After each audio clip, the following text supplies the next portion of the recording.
Be me, McKenna, 29, social media manager for some soulless fashion brand. My job is basically to convince people they need things they don't, using words they don't understand. I'm good at it. Very good. Live in a nice condo downtown that I pay for myself. I have a cat, a ficus tree, and an expensive subscription to a wine delivery service. By all modern metrics, I've made it. My social media feed is a curated masterpiece of empowerment, brunch photos, and exotic travel destinations.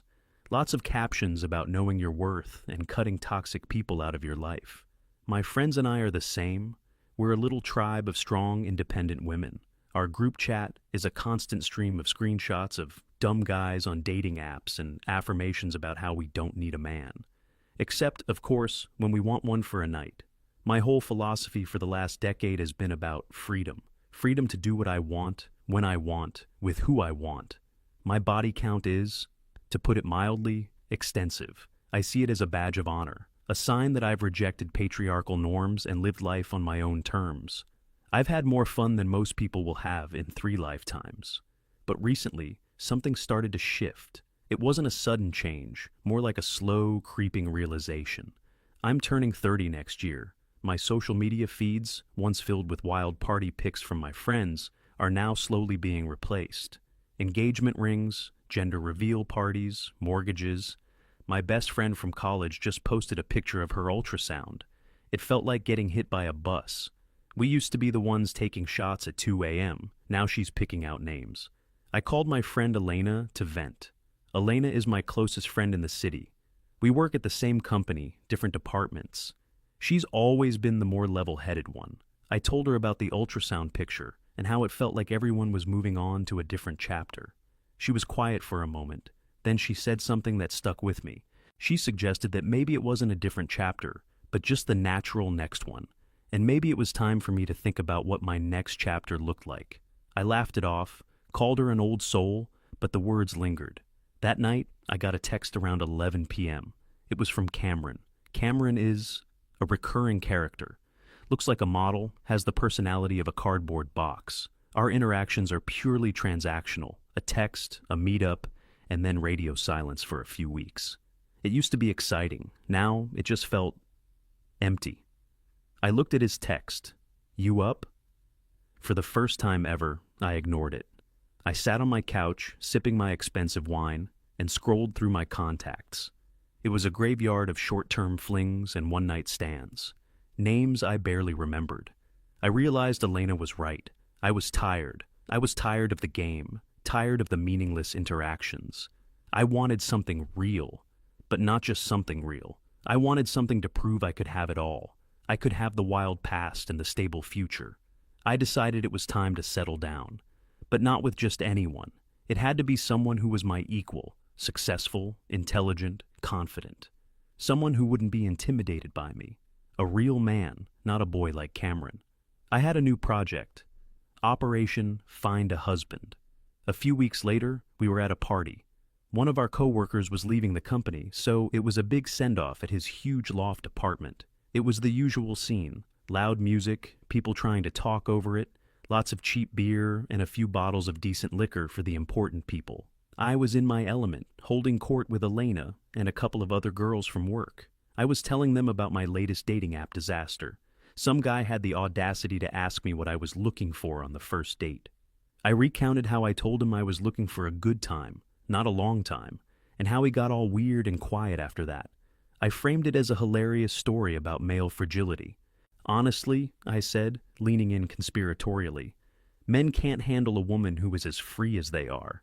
They say they want a freak in the sheets, but the moment they realize you've had more experience than them, they short-circuit. The girls laughed and nodded in agreement.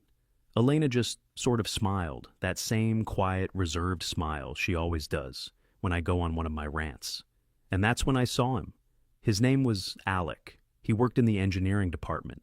I didn't know him well, but I knew who he was. He was standing across the room, talking to another engineer. He wasn't loud or flashy. He was dressed well, in a simple, classic way. No trendy logos, just clothes that fit. He had this calm, self-assured aura about him. He wasn't desperately scanning the room for women. He was just genuinely engaged in his conversation. He laughed at something his friend said, and it was a real deep laugh. Not the performative cackle you hear from guys like Cameron. He was handsome, but in a mature, masculine way. Not a pretty boy. He was, in a word, a grown-up. I nudged Elena. "Who's the guy in the blue shirt?" I asked, even though I already knew. "That's Alec, from IT," she replied. "He's super smart, a bit quiet, but a really nice guy." "Nice guy," I repeated, a smirk on my face. "Let's see about that." This was it. This was my target. He was perfect, successful, good-looking, and clearly not a part of the chaotic dating scene I was so tired of. Conquering him would be the ultimate validation. I excused myself from my circle and began to make my way across the crowded room. I felt a surge of adrenaline. This was what I was good at, the hunt. As I got closer, I could hear a snippet of their conversation. They were talking about a camping trip they had taken a few weeks ago. Something about a difficult trail and a great view from the summit. It was so wholesome, so different from the usual party talk about office gossip or getting wasted. I waited for a pause in their conversation, and then I made my move. "I hate to interrupt a classic boys' night story," I said with my most charming smile, but I was getting bored of talking about office politics over there. I directed my attention entirely to Alec. His friend gave me a polite smile and quickly made an excuse to go get another drink, leaving us alone. Perfect. Alec turned to me. His eyes were a calm, steady blue. "No problem," he said. His voice was even and composed. "Office politics can be a drain." I launched into my usual routine, the one that had never failed me. I started with some light teasing, complimented his shirt, asked him what a brilliant engineer like him was doing at a boring corporate party. I made sure to laugh at just the right moments, to touch his arm lightly when I was making a point. It's a dance I'd perfected over the years. But something was off. He wasn't responding the way men usually do. He was polite. He answered my questions. He was perfectly civil. But there was a wall there, a professional, impenetrable distance. There was no spark in his eyes, no leaning in closer, no mirroring of my body language. He was just listening, like a polite colleague making small talk by the coffee machine. I started to feel a little flustered. I decided to up the ante. "So, what's a guy like you do for fun when he's not climbing mountains?" I asked, lowering my voice a little, trying to make it more intimate. "I read a lot, work on a few personal coding projects, spend time with my family," he said, without a hint of irony or flirtation. It was the most straightforward, boring answer I had ever heard. And for some reason, it made me want him even more. I tried a different angle. "A family man, I like that," I said. "It's rare these days. Most guys our age are still trying to relive their frat boy days." I was trying to create a me and you against the world vibe. "I guess everyone has different priorities," he said, taking a small sip of his drink. He looked over my shoulder, as if looking for someone. The conversation was dying, and I was losing him. I was in uncharted territory. I made a last-ditch effort. "Well, I should let you get back to your friends," I said. "But maybe we could grab a coffee sometime. I've been meaning to pick an engineer's brain about a little app idea I have." It was a lie, of course, but it was a professional excuse to see him again. He gave me a small, tight-lipped smile. "I'm pretty swamped with a big project launch right now," he said. "Maybe some other time." And that was it. The classic, polite, corporate rejection. It wasn't, "I have a girlfriend." It wasn't, "I'm not interested." It was the gentle, professional brush-off you give to a coworker you don't want to offend. He said it was nice talking to me, then turned and walked back to his friend, who had magically reappeared. I stood there for a second, my charming smile frozen on my face. I had never been so thoroughly and politely shut down in my entire life. I walked back to my friends, feeling a strange mix of humiliation and intense frustration. "Well?" Elena asked, her eyebrows raised. "He's shy," I said, a little too quickly. "Totally intimidated by me. I'll have to try again when he's not so overwhelmed." Elena gave me a look that said, "I don't think that was the problem," but she didn't say anything. The rest of the party was a blur. I drank too much, laughed too loudly. I even flirted with Cameron when he showed up later, just to prove to myself that I still had it. He, of course, responded exactly as I expected, all over me in seconds. But it felt hollow. It felt like a consolation prize. I went home alone that night. The polite indifference in Alec's eyes burned into my mind. I wasn't just rejected. I was dismissed. I was treated like I wasn't even in the running. This had never happened to me before. I lay in bed staring at the ceiling. The easy confidence I had felt for the last 10 years was gone, replaced by a gnawing sense of confusion. What was wrong with me? No. The question was, what was wrong with him? He was probably one of those guys, the kind who are secretly terrified of a woman's power. He probably wanted some meek, quiet little mouse who would bake him cookies and never challenge him. The thought made me angry. It was a comforting anger. It was easier to be angry than to be confused. It was his problem, not mine. He was the one with the issues. Toxic masculinity, most likely. Afraid of a woman who was his equal in confidence and experience. I fell asleep clinging to that thought. My new project had just gotten more complicated. It wasn't just about getting a husband anymore. It was about proving a point. It was about making Alex see that he was wrong. I would make him want me. And then, once I had him, I would be the one to decide if he was good enough. The next week or so at work was tense, at least for me. I saw Alec a couple of times in the hallway and in the cafeteria. He'd give me a polite nod and a small smile, the same one he gave everyone, the same one you give to the security guard or the cafeteria lady. I was just part of the background to him. It drove me crazy. I tried to get more information from Elena, but she was being cagey. "Just leave him alone, McKenna," she'd say. "He's a good guy. Don't make him your next project." Her words just fueled me more. What did she mean, good guy? As if I were some kind of villain. I was a good woman, strong, successful, independent. Any man would be lucky to have me. Alec just needed his eyes opened. He was stuck in some kind of old-fashioned mindset. I started to formulate a new plan. My direct approach had failed. It was too aggressive for a guy like him. I needed to show him my other side, the intelligent, thoughtful, progressive side. I needed to engage him on an intellectual level. I needed to show him that my freedom wasn't just about sleeping around. It was a deeply held philosophical belief. My chance came about a month after the party. The company announced its annual corporate retreat. It was more of a big fancy party at a hotel downtown, meant to boost morale. Everyone had to go. It was the perfect venue, more professional than a loft party, more relaxed than the office. This would be my stage. I spent more time planning my outfit and my strategy than I did on my actual work that week. I decided on a look that was professional, but undeniably feminine, a tasteful dress that showed off my figure without being overt. I would be the picture of the modern woman who has it all: brains, beauty, and a successful career. The night of the event, I felt that familiar buzz of adrenaline again. I walked into the hotel ballroom, scanning the crowd, and there he was. He was talking to a group of people, a mix of engineers and people from marketing. And of course, Elena was there, right by his side. Perfect. I took a deep breath, grabbed a glass of champagne from a passing waiter, and made my way over. This time, I wouldn't be the aggressor. I would be the intellectual, the conversationalist. I would join their circle, charm them all, and show Alec what he had so foolishly dismissed. This was my game. I was a social media manager. Manipulating conversations was my specialty. I approached the group with a warm, friendly smile.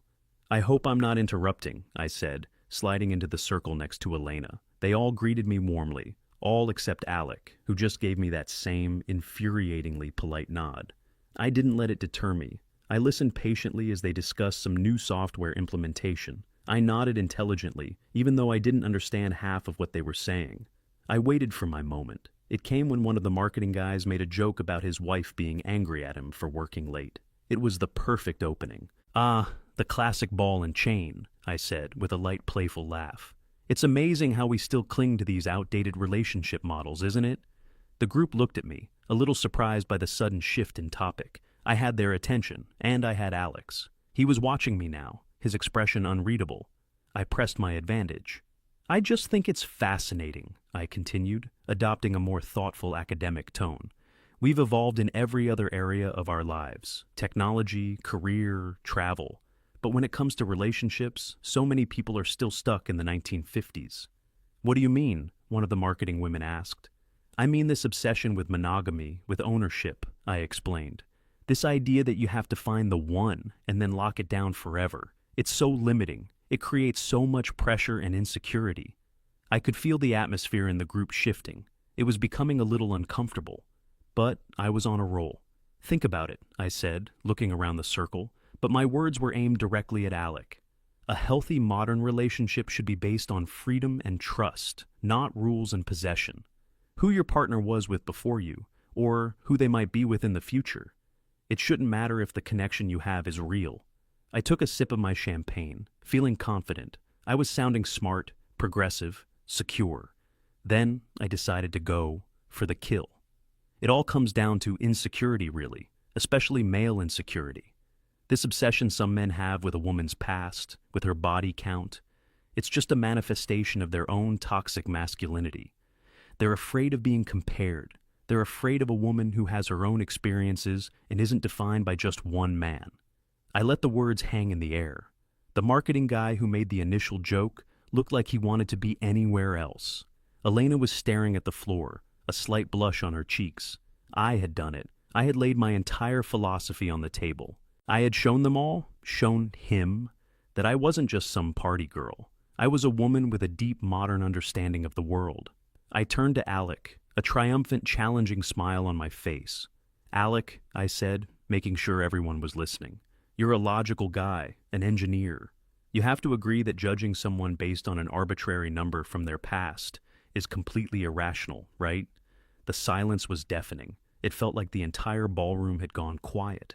Everyone in our little circle was looking at him, waiting for his response. I had him cornered. He could either agree with me and admit I was right, or he could disagree and reveal himself to be the insecure, old-fashioned man I suspected he was. Either way, I won. Alec looked at me for a long moment. His face wasn't angry or defensive. It was perfectly calm, like a teacher about to explain a complex but simple truth to a confused student. He set his drink down on a nearby table, giving the gesture a sense of finality. He wasn't just responding, he was closing a case. "McKenna," he started, and his voice was so level it cut through the background chatter.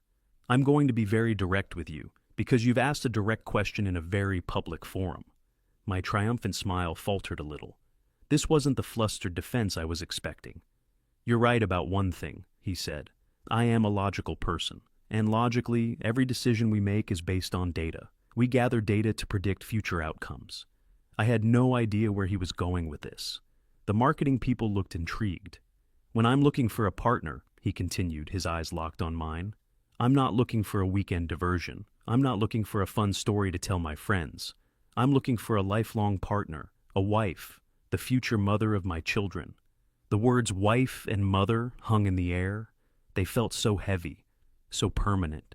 And for that role, the most important qualities to me are loyalty, trust, and the ability to form a lasting, exclusive bond. That is my priority. That is my goal. He paused, letting the words sink in. I could feel Elena shifting uncomfortably next to me. "Your past choices, your body count, as you call it, are simply data points," he went on, his tone still perfectly even. "It's not about jealousy or insecurity. It's about pattern recognition.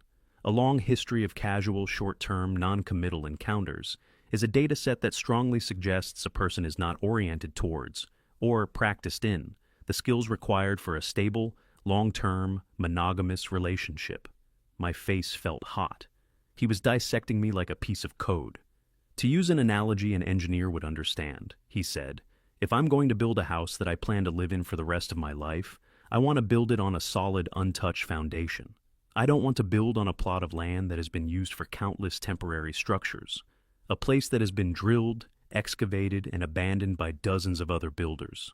It's not a judgment on the quality of the land. It's an assessment of its suitability for my specific permanent project." The silence was absolute. The analogy was brutal. It was clean, logical, and it completely dismantled my entire argument. He had taken my accusation of toxic masculinity and turned it into a calm, rational assessment of risk and compatibility. "You and I are not building the same kind of structure, McKenna," he concluded, his voice softening just a little, as if he were delivering bad news to a colleague.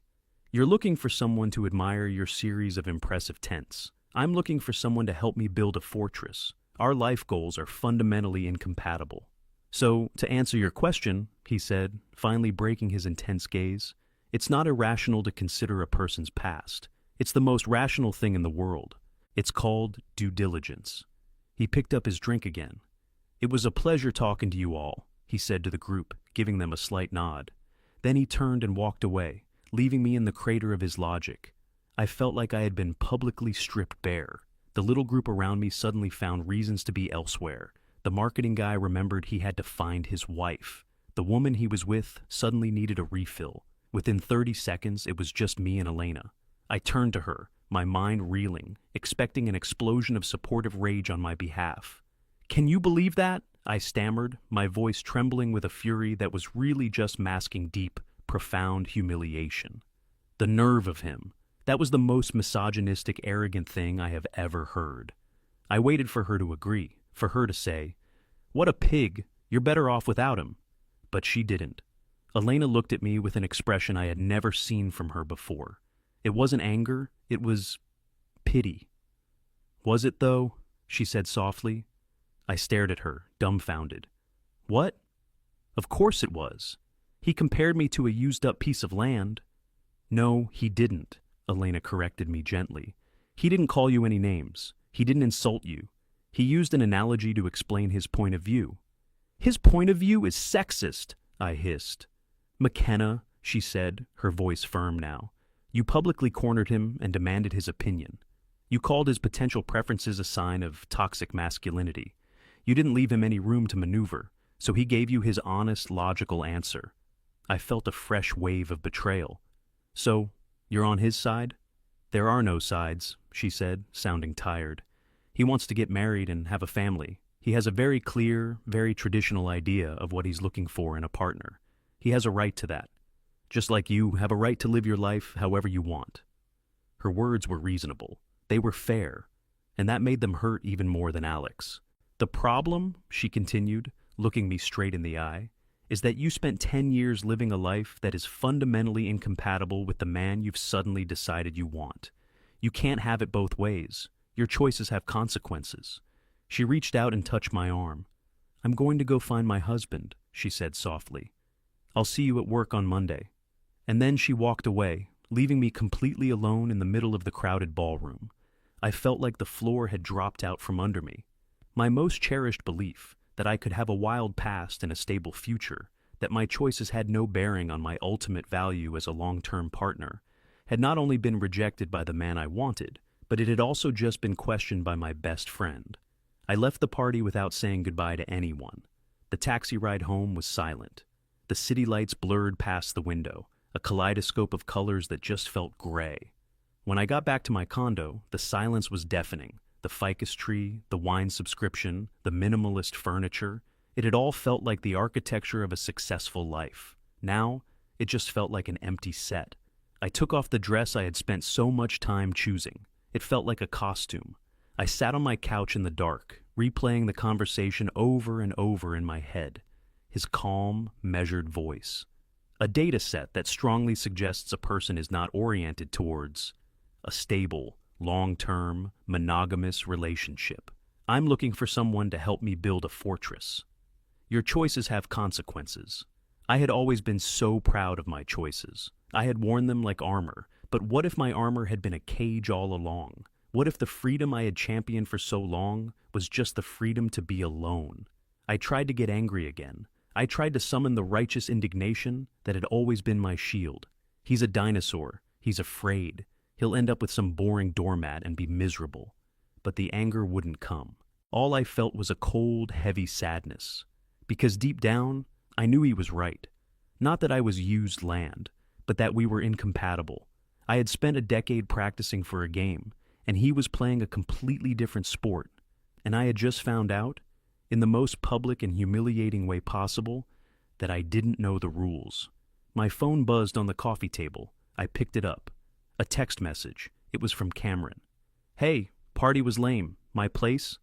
I looked at the message, at his name. He was the living embodiment of the choices I had made. He was the data set. He was the long list of temporary structures built on my foundation. A few months ago, I would have seen this as an opportunity. A way to feel desired, to forget a bad night, to reassert my power. Now, it just felt pathetic.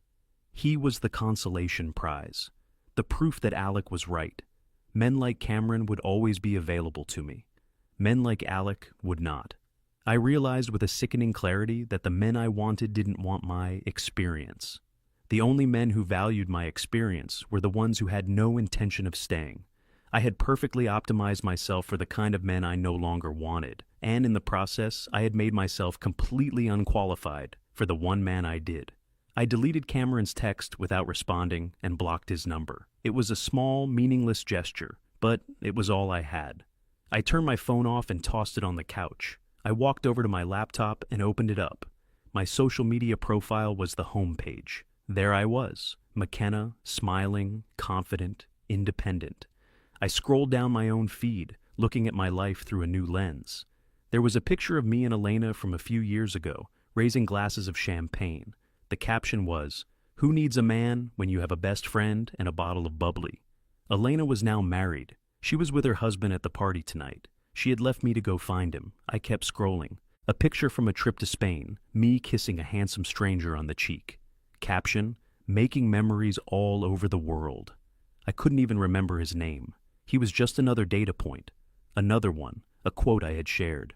A woman's past is her own. If a man can't handle it, he can't handle her. It had over 1,000 likes. It felt like reading the words of a naive stranger. I saw pictures of myself surrounded by friends at bars, on boats, at festivals, always smiling, always the life of the party. But in every photo, I was surrounded by a rotating cast of characters. Very few faces were consistent. My life wasn't a journey. It was a series of disconnected moments. I had collected experiences at the expense of building connections. I had championed freedom so fiercely that I had freed myself from everything that mattered. There, in the quiet of my expensive empty condo, surrounded by all the things I had bought to prove my success, I finally understood. Alec hadn't rejected me because he was weak. He had rejected me because he was strong. He had standards. He had a goal. He had a plan, and I was not a part of it. My entire identity, the strong, independent, free-spirited woman I had so carefully constructed, was a liability. The very things I had celebrated as my greatest strengths were, in the eyes of the man I wanted, my greatest weaknesses. The ultimate irony was that in my quest to have it all, I had ended up with nothing. Nothing but a cat, a ficus tree, and a hard-earned, undeniable, and utterly crushing solitude.